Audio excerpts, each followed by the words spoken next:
Hello, नमस्कार साथियों। एक बार फिर आप लोगों का शुभ नॉलेज पॉइंट में स्वागत है।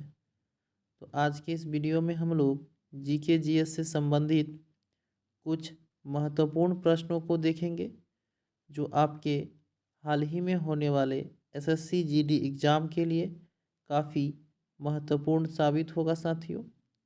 तो आज का पहला प्रश्न है साथियों कि कौन सी पंचवर्षीय योजना महालनोबिस के विचारों पर आधारित थी। तो इस प्रश्न का सही उत्तर होगा साथियों द्वितीय पंचवर्षीय योजना महालनोबिस के विचारों पर आधारित थी।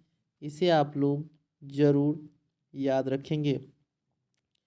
चलते हैं साथियों प्रश्न नंबर 2 की ओर। साथियों इस वीडियो में आप लोगों से आप लोगों को कुल 25 क्वेश्चन बताया जाएगा। तो साथियों देखते हैं आप लोग अपने से कुल कितने प्रश्नों का उत्तर दे पाते हैं। तो आपने कितना सही या गलत किया है उसका जवाब कमेंट बॉक्स में ज़रूर दें। तो साथियों आज का दूसरा प्रश्न है अहमदाबाद में पहली सूती। यहाँ आपसे पूछ रहा है साथियों कि अहमदाबाद में पहली सूती कपड़ा मिल किस वर्ष शुरू हुई थी। तो इसका सही उत्तर होगा साथियों 1861 में। अहमदाबाद में पहली सूती कपड़ा मिल की स्थापना 1861 में हुआ था। इसे आप लोग ज़रूर ध्यान देंगे। प्रश्न नंबर 3 आप लोगों से पूछ रहा है साथियों कि निम्नलिखित में से किस नदी के तट पर जबलपुर स्थित है। यहाँ आप लोगों से पूछा जा रहा है कि साथियों जबलपुर किस नदी के तट पर स्थित है। तो यदि आप लोगों को पता है तो कमेंट ज़रूर करें कि जबलपुर किस नदी के तट पर स्थित है। तो इसका सही उत्तर होगा साथियों नर्मदा नदी। साथियों जबलपुर नर्मदा नदी के तट पर स्थित है। चलते हैं प्रश्न नंबर 4 की ओर। प्रश्न नंबर 4 आप लोगों से पूछ रहा है साथियों कि भारत का नेपोलियन किसे कहा जाता है। तो इसका सही उत्तर होगा समुद्रगुप्त। साथियों समुद्रगुप्त को भारत का नेपोलियन कहा जाता है। समुद्रगुप्त गुप्त वंश के शासक थे तथा चंद्रगुप्त मौर्य मौर्य वंश के शासक थे। इसे भी आप लोग याद रखेंगे। तो साथियों अब आप लोगों का एग्ज़ाम काफ़ी नज़दीक है, इसलिए आप लोग ज़्यादा से ज़्यादा अपनी तैयारी पर ध्यान दें। साथियों इस चैनल के माध्यम से आप लोगों को एसएससी जीडी संबंधित जीके और जीएस की संपूर्ण तैयारी करवाई जाएगी।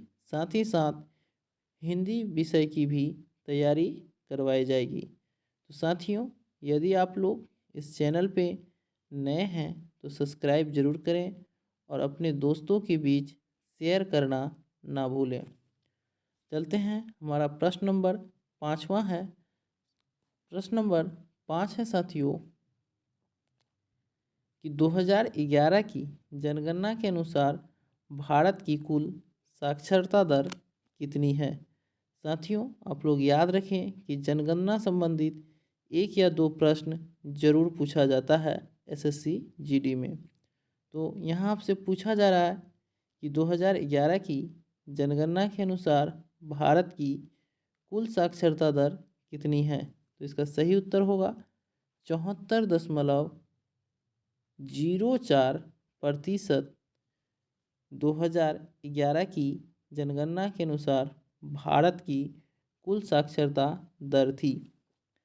चलते हैं साथियों प्रश्न नंबर 6 की ओर। प्रश्न नंबर 6 भी जनगणना से संबंधित है। यहाँ आपसे पूछा जा रहा है कि 2011 के जनगणना के अनुसार निम्न में से किस राज्य में महिला साक्षरता दर सबसे अधिक है।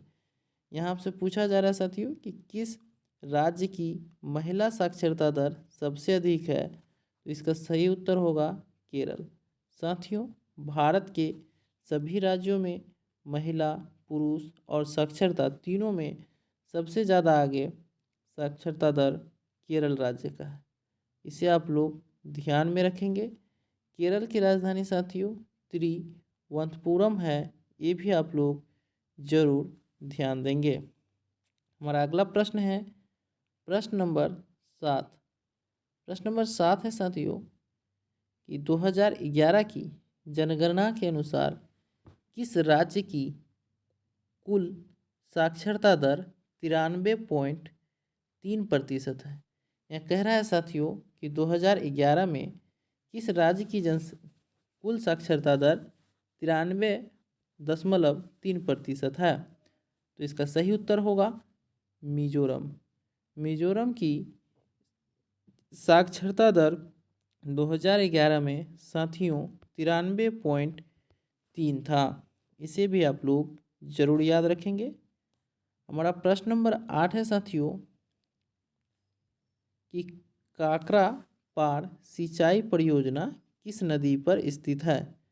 तो इसका सही उत्तर होगा साथियों काकरा पार सिंचाई परियोजना तापी नदी पर स्थित है। इसे आप लोग याद रखेंगे कि काकरा पार सिंचाई परियोजना तापी नदी पर स्थित है। इस तरह के प्रश्न आप लोगों को सीधे तौर पर आपके एग्ज़ाम में ज़रूर देखने को मिलेंगे। चलते हैं साथियों प्रश्न नंबर 9 की ओर। प्रश्न नंबर 9 आपसे पूछ रहा है कि भारत में मुख्य चुनाव आयुक्त की नियुक्ति कौन करता है। यहाँ आपसे पूछ रहा है कि भारत में मुख्य चुनाव आयुक्त की नियुक्ति कौन करता है। इसका सही उत्तर होगा राष्ट्रपति। साथियों भारत में मुख्य चुनाव आयुक्त की नियुक्ति राष्ट्रपति के द्वारा किया जाता है तथा वर्तमान समय में भारत के मुख्य चुनाव आयुक्त राजीव कुमार हैं। इसे भी ध्यान में रखेंगे कि भारत के मुख्य चुनाव आयुक्त वर्तमान समय में राजीव कुमार हैं। चलते हैं साथियों प्रश्न नंबर 10 की ओर। यहाँ आपसे पूछा जा रहा है कि मंत्रिपरिषद सामूहिक रूप से किसके प्रति उत्तरदायी होती है। साथियों प्रश्न नंबर 10 कह रहा है कि मंत्रिपरिषद सामूहिक रूप से किसके प्रति उत्तरदायी है। यदि आप लोगों को पता है तो कमेंट जरूर करें कि मंत्रिपरिषद सामूहिक रूप से किसके प्रति उत्तरदायी है। तो साथियों इसका सही उत्तर होगा लोकसभा। मंत्रिपरिषद सामूहिक रूप से लोकसभा के प्रति उत्तरदायी है। तो प्रश्न नंबर 10 का सही उत्तर होगा ऑप्शन सी। हमारा अगला प्रश्न है साथियों प्रश्न नंबर 11 कि भारत के राष्ट्रपति के रूप में निर्वाचित होने के लिए न्यूनतम आयु कितनी होनी चाहिए। साथियों यहाँ आपसे पूछा जा रहा है कि भारत के राष्ट्रपति के रूप में निर्वाचित होने के लिए न्यूनतम आयु कितनी होनी चाहिए। तो इसका सही उत्तर होगा 35 वर्ष। भारत के राष्ट्रपति निर्वाचित होने के लिए न्यूनतम आयु 35 वर्ष चाहिए। तो इसका सही उत्तर होगा साथियों ऑप्शन नंबर सी। हमारा अगला प्रश्न है प्रश्न नंबर 12। प्रश्न नंबर 12 कह रहा है साथियों कि भारत की प्रथम पंचवर्षीय योजना किस मॉडल पर आधारित थी। तो इसका सही उत्तर होगा हेराल्ड डोमर मॉडल। साथियों भारत की प्रथम पंचवर्षीय योजना हेराल्ड डोमर मॉडल पर आधारित थी। भारत में प्रथम पंचवर्षीय योजना 1951 में लागू हुई थी। चलते हैं साथियों प्रश्न नंबर 13 की ओर। प्रश्न नंबर 13 कह रहा है साथियों कि किसे भारत में हरित क्रांति के जनक के रूप में जाना जाता है। इस प्रश्न का सही उत्तर होगा MS स्वामीनाथन को। MS स्वामीनाथन को भारत में हरित क्रांति के जनक के रूप में जाना जाता है तथा वर्गीज कुरियन को श्वेत क्रांति के जनक कहा जाता है। हमारा अगला प्रश्न है साथियों, प्रश्न नंबर 14। राष्ट्रीय कृषि और ग्रामीण विकास बैंक यानी नाबार्ड पूर्ण रूप से के स्वामित्व में है? तो इसका सही उत्तर होगा भारत सरकार। साथियों, नाबार्ड जो है पूर्ण रूप से भारत सरकार के स्वामित्व में है। इसकी स्थापना वर्ष 1982 में हुआ था, ये भी ध्यान देंगे। इसका मुख्यालय मुंबई महाराष्ट्र में स्थित है। इसे भी आप लोग जरूर ध्यान में रखेंगे कि नाबार्ड की स्थापना 1982 में हुई थी तथा इसका मुख्यालय मुंबई में है और यह पूर्ण रूप से भारत सरकार के स्वामित्व में है। हमारा अगला प्रश्न है प्रश्न नंबर 12। प्रश्न नंबर 15 कह रहा है साथियों कि निम्नलिखित में से कौन सी खरीफ फसल है? तो इसका सही उत्तर होगा मूंगफली। साथियों, मूंगफली खरीफ फसल है, इसे भी ध्यान रखेंगे। मूंगफली, धान, मक्का, गन्ना ये सब खरीफ फसल है, इसे भी आप लोग जरूर याद रखेंगे। चलते हैं साथियों प्रश्न नंबर 16 की ओर। प्रश्न नंबर 16 कह रहा है एक ही भूमि पर एक या दो से अधिक फसलें उगाना कौन सी फसल प्रणाली से संबंधित है? यह पूछ रहा है साथियों आप लोगों से कि एक ही भूमि पर एक या दो से अधिक फसलें उगाना कौन सी प्रणाली कहलाती है? तो इसका सही उत्तर होगा मिश्रित। साथियों, जब आप लोग एक ही भूमि पर दो या दो से अधिक फसल उगाते हैं तो उस कृषि को मिश्रित कृषि कहा जाता है। चलते हैं साथियों प्रश्न नंबर 17 की ओर। प्रश्न नंबर 17 है साथियों कि दरिंगबाड़ी हिल स्टेशन भारत के किस राज्य में स्थित है?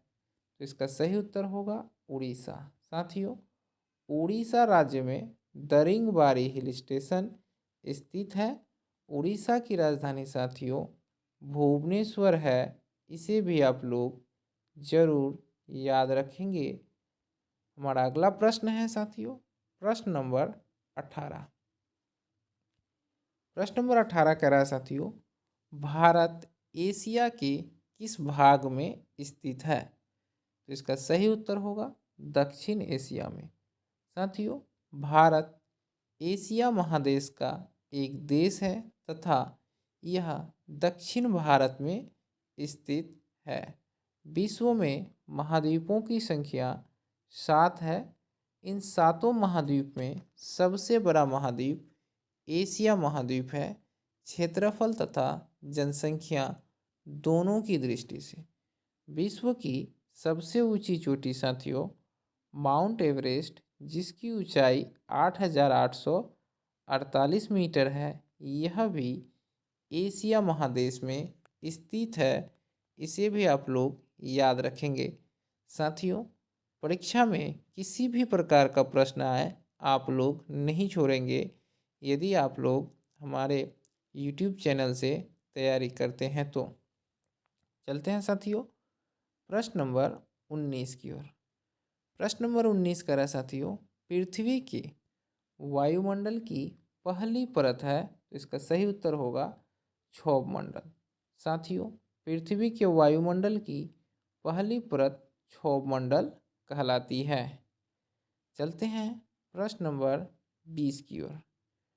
प्रश्न नंबर 20 है साथियों कि पंचायती राज संस्थाओं के चुनाव किनके द्वारा आयोजित किए जाते हैं? तो इसका सही उत्तर होगा राज्य चुनाव आयोग के द्वारा पंचायती राज संस्थाओं का चुनाव किया जाता है।